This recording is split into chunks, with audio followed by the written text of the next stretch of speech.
Uno de los momentos que más disfruté durante todo el año fue poder conversar de política junto a Diego Genud una vez cada 15 días, ya con el resultado puesto, sin andar corriendo atrás de la noticia de hoy a la mañana. Y eso es lo que vamos a hacer en la recta final de este programa. Pero antes quería recordarles que se extiende el Cibermartes de Engelatina. Tienen 20% de descuento para sacar sus entradas. No cuelguen, estamos en la recta final. Las entradas se van a agotar, el estadio va a estar lleno, te lo vengo diciendo desde agosto. No te quedes afuera. ¿Ok? No te quedes afuera. Como se quedará afuera del Congreso Diego Santilli, por ejemplo, que asumirá como ministro. Hola, Diego Genud, ¿cómo estás? ¿Cómo andas, Pedro? ¿Todo en orden? Bien, bien, bien, acá estamos. Bueno, a mí la verdad, no te voy a negar, me sorprendió el resultado electoral, sobre todo en la provincia de Buenos Aires. ¿A quién no? ¿A quién no? ¿A quién no? Y yo creo que muy poca gente lo preveía. Creo que habíamos hablado en la previa de la elección, unos días antes, de que llegara al 41%, el gobierno ni siquiera lo soñaba, que era el punto que había obtenido el macrismo en 2017, y no recuerdo si no mencionamos también un dato sí, lo mencionamos, de la Universidad Torcuato Di Tella, que hablaba de que había repuntado el índice de confianza del consumidor, Sí. 6 puntos, y que era un buen predictor de las elecciones, daba 42%. Bueno, ahí tenías un dato que parte del gobierno estaba mirando con esperanza, como diciendo, bueno, quizá pasa esto y nos da una sorpresa mayúscula. Sucedió, la mayor parte de las encuestas obviamente no, nosotros tampoco lo previmos, nadie, me parece, de los que estamos siguiendo la política, ni de los protagonistas de la política, lo previó, y creo que el presidente tampoco. Bueno, se hablaba mucho durante la semana previa o los días de la veda, digamos, en vísperas de las elecciones, que casi tan importante o más importante que el domingo 26 era lo que iba a pasar el lunes 27, ¿no? Cómo iba a reaccionar el gobierno en general y el presidente en particular al resultado electoral, sea bueno o sea malo. Terminó siendo bueno para el gobierno. ¿Qué lectura crees que hizo Milei de la elección que ganó y cómo se para de acá en adelante? Bueno, lo primero es una señal que dio el presidente pocas horas después de la victoria. No el lunes, porque el lunes Milei estuvo como una especie de trance, no apareció demasiado, estuvo en un momento de introspección, pero a partir del martes Milei empezó a llamar a colaboradores, a funcionarios, a formadores de opinión amigos, a decirle, la ganadora fue Karina. Porque estaba preocupado el presidente por toda la previa, donde Santiago Caputo aparecía como el que se iba a quedar con las riendas del gobierno, sobre todo si, como esperábamos casi todos, el resultado era malo. Entonces le preocupó mucho a Milei que la lectura dominante, por lo menos en el oficialismo, en el corazón de La Libertad Avanza, entre los funcionarios fuera, esta es una victoria de Karina. A mí, Diego, a mí no me operó nadie, no tengo diálogo con nadie del gobierno. Si lo tuviera podría decirlo, pero la verdad que no lo tengo. Y la lectura que hice fue esa. Sí. Porque durante todo el año se le estuvo reprochando la decisión a Karina Milei de armarle listas a los gobernadores. Eso le significó derrotas legislativas en el Congreso semana tras semana. Y qué barbaridad, cómo tratan a los que lo quieren ayudar y y finalmente ganó en todos esos distritos, ¿no? Sí. Ganó en Córdoba, ganó en Santa Fe, ganó en Chubut. Ganó en todos lados. Sí, y además, bueno, la historia del 3%, muchas otras historias asociadas a Karina que obviamente la tenían dañada. El presidente lo primero que comunicó fue eso, y bueno, cuando uno empieza a ver cómo está conformado el nuevo gabinete, se da cuenta obviamente que la ganadora es Karina.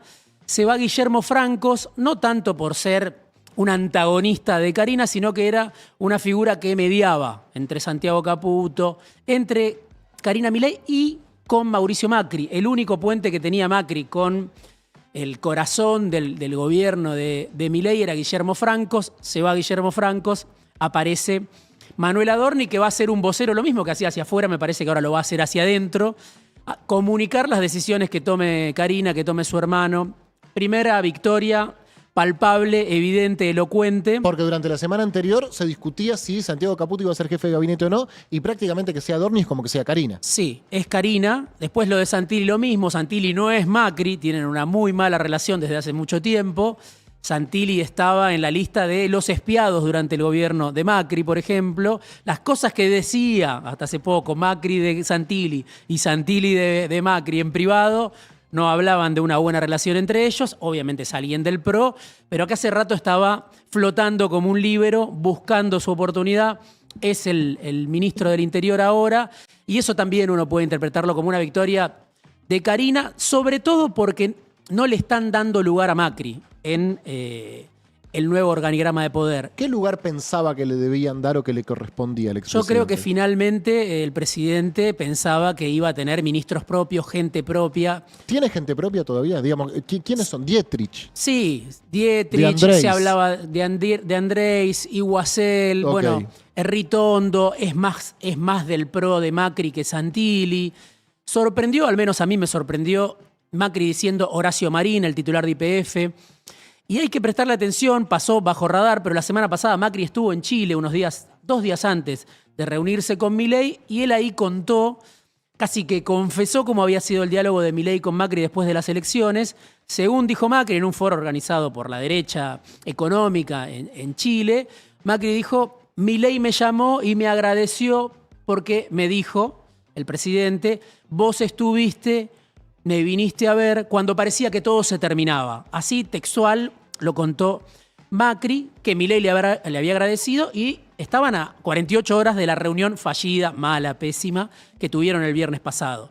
O sea, con ese antecedente de que Macri se acercó a Milei cuando Milei pensaba él mismo que todo se terminaba. Uno podría decir otra vez, ¿no? Sí. Otra vez. Macri presta lo que tiene a disposición en las malas y Milei no paga, no retribuye. Sí, porque además es poco lo que tiene Macri, creo yo, ¿no? Claro. En el 23 era un poco más. Sí, cada vez es menos. Claro. Y por responsabilidad del propio Macri, que fue dinamitando lo que se construyó alrededor suyo. Porque no diría que el PRO, Cambiemos, Juntos por el Cambio, era algo que dependía del liderazgo de Macri únicamente, sino que ahí se había organizado, amalgamado distintas fuerzas alrededor de Macri. Macri era el líder, el team leader, la figura política, electoral, ¿no? Que había reunido detrás suyo gran parte del antikirchnerismo, gran parte del antiperonismo. Bueno, pero después todo eso se fue viniendo abajo, primero con el gobierno de Macri y después con las opciones erróneas, y esto se lo dice gente cercana al expresidente, que tomó Macri dinamitando a Larreta, dinamitando a Bullrich en beneficio de Milei. Entonces, ya uno se preguntaba hace bastante tiempo, ¿cuál es la fuerza hoy de Macri, ¿no? ¿Cuánto le sumó Macri a esa victoria que para mí es toda de Milei? ¿Le sumó 2 puntos, 3 puntos, 5? ¿Tuvo una actitud buena con Milei? Sí, sin duda, porque se acercó en un mal momento. Ahora, de ahí a que Macri piense que está en igualdad de condiciones con el presidente para encarar lo que viene, que me parece era un poco su presunción o su intención, bueno, ahí me parece que está el choque, ¿no? Lo de Santiago Caputo yo todavía lo dejaría en stand-by. No estoy tan seguro de que Santiago Caputo esté de salida. Puede ser, como no. Sabemos que él, el asesor del presidente, antes de la elección dijo, me dan todo el poder o me voy. Bueno, hasta ahora no le sacaron todo el poder. La segunda del Ministerio de Salud, que era una exfuncionaria del PRO, se fue hace poco, está debajo de Mario Lugones, entró alguien ligado a Macri, del PRO. A Santiago Caputo, Santiago Caputo, ese ministerio, Mario Lugones. Sigue mordiendo ravioles, digamos. Sí. Sigue mordiendo El ravioles. Ministerio del de organigrama. Salud, Lugones, socio el hijo de Mario Lugones, del ministro de Salud, es socio histórico de Santiago Caputo. Entonces, digo, no estoy tan seguro de que Santiago Caputo esté acorralado. Hay que verlo. Si lo acorralan, me parece que se va a ir del gobierno y Milei no sé si se lo puede permitir. Primero porque le aporta. Segundo porque es el hombre de Estados Unidos. Es el hombre que Peter Lamelas mencionó en el Congreso, es el hombre que se reúne con empresarios que tienen vínculos con el gobierno de Trump. Entonces, hay que verlo. Y después la otra lectura, también haciendo un poco caso a las órdenes de Trump, al pedido de Trump. Bueno, hay un Milei más político después de la elección. Te diría desde el domingo mismo, desde la noche triunfal, Milei hablándole a los 47 millones de argentinos, Milei hablando a los gobernadores. La foto de la semana pasada es muy impactante. Sí, claro. 20 Porque aparte habían provincias. tratado de juntar gobernadores 2 semanas o 3 semanas antes y habían ido 4. Por eso, me parece que habla de la fortaleza que hoy tiene Milei, de un sistema político que está hecho bastante a imagen y semejanza de Milei. No es que es un sistema político que en sus principios, como muchas veces lo charlamos, tiene tantas diferencias con Milei, pero está claro que empieza Milei otra vez con crédito social. Esta nueva etapa le interesan más, tanto a Trump como a Milei, la relación con los gobernadores que la relación con Macri. Por esto mismo de que Macri no tiene demasiado y los gobernadores Claro. sí, son los dueños de los recursos estratégicos Claro. que le interesan a Estados Unidos, que también le interesan a China. Entonces ahí vemos un Milei que empieza de nuevo en lo político, hay que ver cuánto dura, sin mencionar o tratar de ratas. Vamos a tener una foto en estas horas con legisladores también, quieren juntar 100 legisladores de fuerzas aliadas, del colaboracionismo. Entonces es un Milei tonificado y la pregunta es qué va a pasar con el ajuste, qué va a pasar con el dólar, si van a acumular finalmente reservas o no, si el dólar lo van a dejar que flote realmente o lo van a tener anclado como hasta ahora. Empieza una etapa donde Milei, que tenía los días contados, las horas contadas, tiene un horizonte en principio mucho más amplio. La puede chocar en 2 semanas, en 3, en un mes, 2 meses, por supuesto, nunca sabemos qué puede pasar en Argentina, pero aparece otra vez, ¿no? Renace el presidente, aparece con crédito y vemos cómo el sistema político, el sistema económico, dice, estamos con vos, Javo, para lo que haga falta, Claro. ¿no? Hablo de la otra parte del sistema político, en este caso de la oposición. Siento que hay como lecturas muy disímiles entre las dirigencias o los candidatos y los votantes que sienten que perdieron la elección, ¿no? Todos están como buscando, bueno, la elección no fue tan mala, de las últimas legislativas fue la mejor elección del peronismo, bueno, 41 puntos en la provincia no está tan mal, bueno, 30 puntos en la capital, metimos 4 diputados, el senador, etcétera, y sin embargo veo que el votante de las listas de Fuerza Patria o de las listas opositoras dice, che, no, esto es una derrota total. ¿Qué alternativas tiene el votante opositor para encarar lo que viene? Bueno, ahí es casi una pregunta de terapia, ¿no? Pero evidentemente Milei empieza de nuevo y obviamente hay urgencias. Hay sectores de la sociedad que no pueden esperar. Claro. No podían esperar antes de la elección, no pueden esperar ahora. Seguramente vamos a ver que la conflictividad no cede, ¿no? O sea, como por un lado, no sé si llamarle la superestructura, la dirigencia, el palacio, los empresarios, hay un optimismo diciendo, ahora Milei tiene el camino allanado hacia 2027. La sociedad, los opositores, siguen en un marco, yo te diría, que se agravó de orfandad, ¿no? Porque falló la idea de la representación política. Hay un sector, obviamente, que apoyó al peronismo, a Fuerza Patria, pero no alcanzó. Entonces, ahí obviamente vas a tener gente que va a salir a pelear de 1000 maneras. No solo es salir a pelear, ir a marchar al Congreso, hay gente que, como ya lo hacía antes, estoy hablando de votantes opositores convencidos de que saben o están seguros de que este es un mal camino para la Argentina, ¿no? Esos sectores opositores, votantes, obviamente inventan todos los días su sobrevida, cada día buscando los ingresos, y otros salen a pelear, y a veces da resultado, ¿no? Estamos viendo lo del Garrahan, por ejemplo, una pelea larguísima. Milei en el momento más fortalecido cede, da un aumento de 60%, cuando uno podría decir, bueno, ahora Milei no necesita dar ese aumento, si ya ganó las elecciones. Entonces, me parece que ahí hay algo importante para pensar, la sociedad opositora, que es, bueno, se agotó el camino del corto plazo, ¿no? El camino corto de decir... Esto se termina porque Milei se va. Y la Exacto. gente va a volver a buscar opciones en el peronismo o en el panperonismo. Sí, ese camino corto que me parece que era un poco de la dirigencia, pero que compartía parte de la sociedad, no es que está descartado porque, insisto, no sabemos cómo va a terminar este gobierno. Macri en su momento fue revalidado, después la chocó, pero sí está claro que lo electoral a veces va de la mano con ese camino más corto, en varios sentidos. Se espera que el otro fracase, demuestre que es inviable su proyecto. Evidencia también una falta de ideas y una carencia programática, ¿no? Exacto. Incluso uno podría decir, siguiendo la experiencia del Frente de Todos, no estoy seguro de lo que voy a decir, Sí, lo sí. planteo como una posibilidad. Mira, para volver a asumir un gobierno sin tener ideas de qué hacer con ese gobierno, y qué sé yo no sé si el saldo es positivo, ¿viste?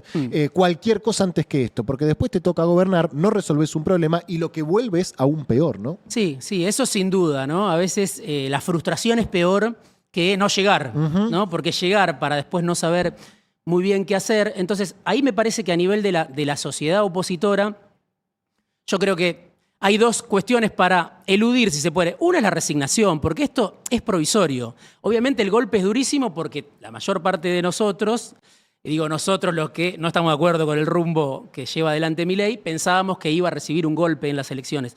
Al mismo tiempo, pensar que esto es definitivo Es lo mismo, pero al revés. es la victoria de Milei en el día a día. No es la victoria de Milei el 26 de octubre. Es la victoria cotidiana de Claro. Milei pensar que no hay salida, ¿no?, de este Estado y que efectivamente hay una sociedad que acompaña sin fisuras a Milei. Sabemos que no es así, que muchos de los que lo votaron no están conformes con todo, simplemente que comparan y dicen qué es lo otro, cuál es la otra alternativa, cuál es la otra opción. Mientras lo que haya enfrente sea lo que hay, lo seguirán votando. Exacto, entonces yo creo que ahí resignarse me parece que es lo peor. La ansiedad, obviamente, hay gente que no puede esperar y eso está sin duda fundamentado porque hay gente que son las víctimas del modelo de Milei. Hay otros sectores más politizados que jugaban un pleno a esta idea, ¿no? Del corto plazo, del camino más corto, de Milei la va a chocar y nos van a elegir a nosotros. Bueno, me parece que no es ni aceptar que Milei la va a chocar y vamos a volver mejores, ni tampoco resignarse a bueno, esto ya es inmodificable porque la sociedad es así, porque el antiperonismo es mayor, porque las nuevas tecnologías, porque la ultraderecha, etcétera. Un montón de argumentos que estaban antes del domingo 26. Totalmente. Y esto, bueno, por eso digo, lo del corto plazo, para la gente que no tiene salida en su día a día, obviamente que está más que fundamentado. Ahora, desde el punto de vista de las expectativas políticas, bueno, es igual que en el día a día, aceptar que hay una incertidumbre en el marco de la política, ¿no? Que no sabemos lo que va a pasar, ¿no? Muchos pensábamos, bueno, Milei pierde, teníamos una certidumbre, una convicción, una esperanza, pero a veces eso también mezcla más los deseos, ¿no?, que la realidad. Entonces, digo, no resignarse ni negar también que en esta correlación de fuerzas, si no se cambia, no solo la dirigencia política, yo creo que por eso digo, los que no estamos de acuerdo con el rumbo de Milei también tenemos que cambiar, no para decir Milei tiene razón, sino para ver cómo conectás con esa sociedad que la está pasando pésimo y al mismo tiempo cómo se genera las bases, si querés, para una Argentina distinta en el tiempo, quizá no es en 5 minutos, porque el corto plazo es lo que falló. Totalmente. Falló el corto plazo de decir, llegamos a las elecciones y ahí se resuelve. En lo electoral se va a resolver el problema de la sociedad opositora. Quizá no se resuelve, porque como decís, la sociedad opositora puede volver al oficialismo y los problemas siguen. Entonces, quizá la idea de ir construyendo algo, sin resignar lo electoral, obviamente, sin apostar, obviamente que todos queremos ver una alternativa política, pero al mismo tiempo pensar que tiene que haber un camino más de fondo. A veces tardan, quizás están naciendo las generaciones que te ven a vos o están naciendo pibas que le van a encontrar el agujero al mate. Por ahí no es la dirigencia política, ahí vamos a la otra, si querés, al otro punto. Sí, ¿cómo puede hacer la dirigencia para salir del laberinto en el que está la oposición, ¿no? Sí, ahí, ¿qué es lo primero que vimos? Reparto de culpas, ¿no? La culpa fue de este, la culpa fue del otro. Está claro que el kirchnerismo yo creo que perdió, el kirchnerismo, lo hablábamos también antes de la elección, el kirchnerismo referenciado en Cristina perdió, pero me parece que la lista de perdedores es larga, ¿no? Dentro de Fuerza Patria y fuera de Fuerza Patria. Hay muy pocos dirigentes que pueden sentirse excluidos de esa lista. Por eso. ¿No? Que son básicamente Silioto, Infran, Quintela, ponele, ¿no? Quintela por muy poco. Por muy poco, y me estoy olvidando de alguien. Bueno, en Río Negro San Juan. ganó Soria, sí. Hubo algunas victorias importantes. Bueno, Jaldo, que es un peronismo más amigable. Pero uno piensa, la dirigencia peronista nacional, no hay ninguno que se afede. Es que perdieron todos. Uno puede decir, puede aceptar, bueno, Cristina es la principal derrotada, pero obviamente perdió Axel en la provincia, que venía de ganar por 14 puntos. El peronismo unido, pero en una elección convocada por Axel. Uno puede pensar, perdió Sergio Massa también, que, bueno, fue el último candidato a presidente. Y esto es un poco la secuela, ¿no? No es una elección tan distinta a la de 2023. En ese momento uno podía pensar, bueno, la sociedad está harta del frente de todos, de las peleas, de la inflación, y elige cualquier cosa. Bueno, ahora después de 2 años de ver gobernar a Milei, bueno, ese cualquier cosa pasa de ser algo circunstancial a algo que tiene una solidez mayor. Se repite la derrota del frente de todos, que no cambió las caras principales. Le incorporó, si querés, a Juan Grabois, a un poquito más a las mesas de decisiones, pero eso tampoco alteró el resultado. Entonces, y fuera del peronismo de Fuerza Patria, la lista de derrotados es larguísima. Del peronismo y fuera del peronismo. Digo, Juan Schiaretti, un peronismo promercado, un peronismo amigable con el poder económico. Que, perdón, empezó a medir, digamos, empezó a poner el traje en algún momento del Sí, año cuando parecía que sí. Milei estaba terminado, Sí, sí. se había probado el traje, ¿no? Sí, por eso digo, gran Y derrotado. también Yar Llora, digo, no que se había probado el traje, pero que también es un gran derrotado. Ni hablar Puyaro, ni hablar Nacho Torres, que era el próximo presidente de la Argentina. Perdieron Todos. casi todos los dirigentes. Y no solo perdió el peronismo, perdió, si querés, el liberalismo. Perdió el liberalismo moderado, el centro, en sus distintas variantes. Bueno, uno puede decir Martín Lustó, por encarnarlo en un nombre, pero está lleno de nombres. Facundo Manes, y la lista es larguísima de todos los que... Florencio Randazzo. No, todos. Bueno, todos. Santiago Cunio dentro del peronismo, Fernando Grey, Alberto Samín, nos podemos quedar hablando de los perdedores. Obviamente, Cristina, por el rol que tiene, yo creo que es la principal derrotada, no es la única, por eso digo, fracasaron también las alternativas de centro y culparse uno al otro, bueno, habla de una endogamia de la política, de no poder salir hacia afuera. No, en una parcela cada vez más chica, discutiendo quién tiene la culpa de que eso se achique y ya renunciando a discutir con los que están en otra, ¿no? Sí, ahí yo veo algo saludable que es el debate económico, por buscar un elemento importante. Al interior de la oposición, decís. Sí, del peronismo en particular, que empiece un debate económico. ¿Lo ves que empezó? Sí, veo que empieza a discutirse a través de las redes sociales, que empieza porque aparecen referentes económicos ligados al peronismo diciendo cuál es su idea. Empieza, obviamente está sobre la mesa, porque digo, ¿cuál fue el activo de Milei? Sobre todo la estabilidad, una estabilidad a cualquier precio, la gente se iba cayendo del mapa, se cae mucha gente del mapa, son víctimas del modelo, lo sabemos, hay destrucción de empleo, etcétera, etcétera. Pero ¿por qué Milei? Por la estabilidad, sobre todo, más que por el estilo de Milei, ¿no? Sobre todo porque vos tuviste una cierta previsibilidad. ¿Eso costó un montón? Sí, costó deuda, costó salvataje del fondo, costó rifar reservas, te fumaste el blanqueo, etcétera, etcétera. Pero para la sociedad que está en eso de su sobrevida, ¿no?, diaria, lo que se percibe principalmente es la estabilidad. Se empieza a discutir la relación del peronismo con la estabilidad después de la experiencia de la inflación descontrolada del Frente de Todos. Es un dato, me parece, para seguir hasta qué punto no activó, ahora mirándolo con más tiempo, ya no en la discusión caliente de 2023, hasta qué punto la inflación descontrolada del Frente de Todos no activó la memoria traumática de los argentinos con respecto a la inflación. Y sí, claro. ¿No? Antes el peronismo estaba desligado de esa historia. Era el radicalismo el que Sí. connotaba inestabilidad, espiral inflacionario, no sabemos dónde termina esto. Bueno, El fracasado hiperinflacionario de Chascomús, como le decía Milei Alfonsín. Sí, por eso. El peronismo no llegó a tanto, pero sí la inflación estaba 160 mínimo, yendo hacia arriba. Después vino la devaluación de Milei. Digo, fue muy traumático 2023 y hay que ver cómo está en el electorado fluctuante, ¿no? ¿Cómo piensa el electorado fluctuante, el que va y viene, el que justamente depende de que los pesos le duren en el bolsillo, más o menos valiendo lo mismo, lo que ganaste del 1 al 5, del 1 al 10, del 1 al 15, que 10 o 15 días después más o menos representen lo mismo? Entonces, ahí hay un tema y me parece necesario que haya un debate económico. Lo que sí veo es una reacción muchas veces en formadores de opinión ligados al peronismo, en economistas, que la sociedad les dijo que no. Y la respuesta es, bueno, ¿cómo hacemos para satisfacer de forma completa los deseos del poder económico y del mercado, ¿no? Pero es la sociedad la que te dijo que no. El mercado, obviamente, tenés que tener una relación con el poder económico, tenés que tener una relación con los fondos de inversión, tenés que garantizar la estabilidad. Pero el 26 de octubre hablaron millones de personas que dijeron no al peronismo. 9,5 millones votaron a Milei, 11 millones no fueron a votar. Obviamente nunca van a votar las 11 millones, pero hay un ausentismo de 2 millones aproximadamente. Uno podría tratar de vincular eso y decir, bueno, dada la tensión que hay con los actores económicos, se sabía que el lunes si ganaba el peronismo iba a haber caos y eso hizo que No estoy seguro igual, no estoy diciendo esto pasó. Yo creo que eso pasó. Una de las tantas cosas que pudo haber pasado. Yo creo que eso pasó. El famoso factor miedo, el salvataje extorsivo de Trump, eso pasó. Pero ahora, el peronismo tampoco era el caos, ¿no? No, a ver, si Milei perdía, seguramente iba a haber una reacción de los mercados que lo iba a arrastrar a una espiral de inestabilidad nueva, que no sabíamos dónde terminaba, porque Milei había llegado muy justo, muy sostenido por Trump.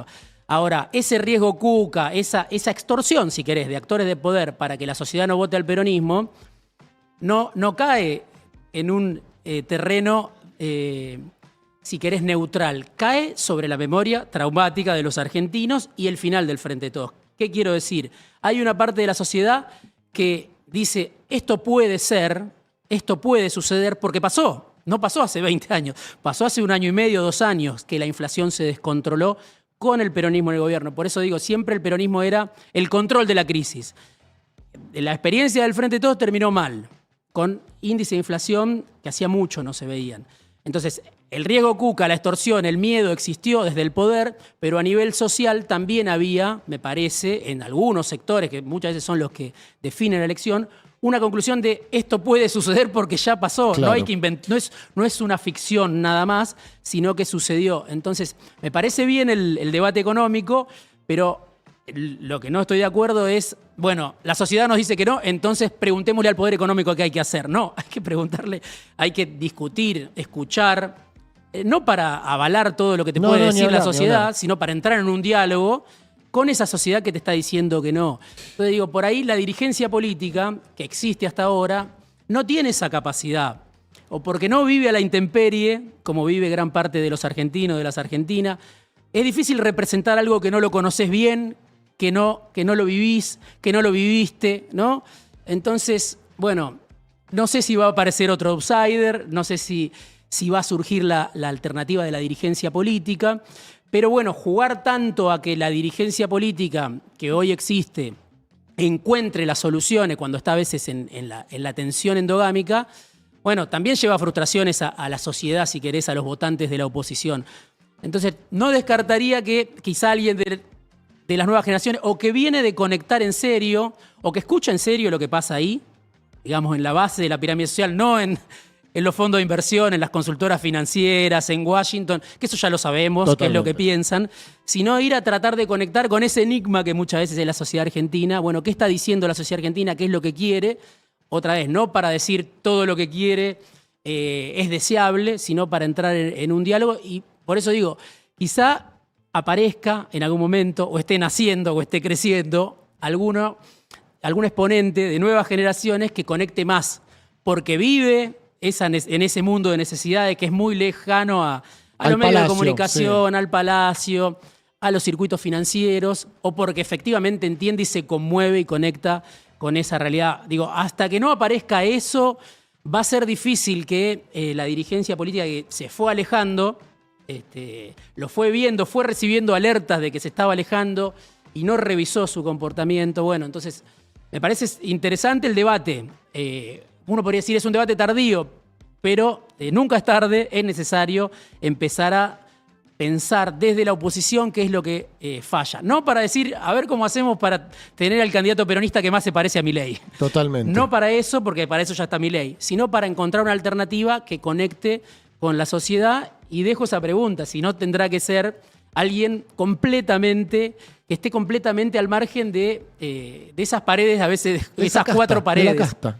Sí, que hay comportamiento, por más buena voluntad que haya en gran parte de la dirigencia política, ni hablar. Que sé que hay gente valiosa, pero a veces la sordera y las condiciones materiales te determinan. Te aíslan. Diego, querido, nos volveremos a ver en 15 días con resultado opuesto, en este caso el superclásico, del cual no vamos a hablar en este momento, porque la verdad que una cosa es pifiar un pronóstico electoral, que no es tan grave, y otra cosa es ir el domingo de Coquemo y venir acá. Jamás. Eso no se hace. Un placer hablar con vos, Para como mí siempre. También, Pedro. Volvemos a encontrarnos en 15 días. Este programa ha llegado a su fin. Se quedan con Bang Bang. Hoy viene Alejandro Dolina. Mañana jueves hay fábrica de jingles y mano a mano con Esmeralda Mitre. Boca no tiene marido. Basta, Florencia. Chau.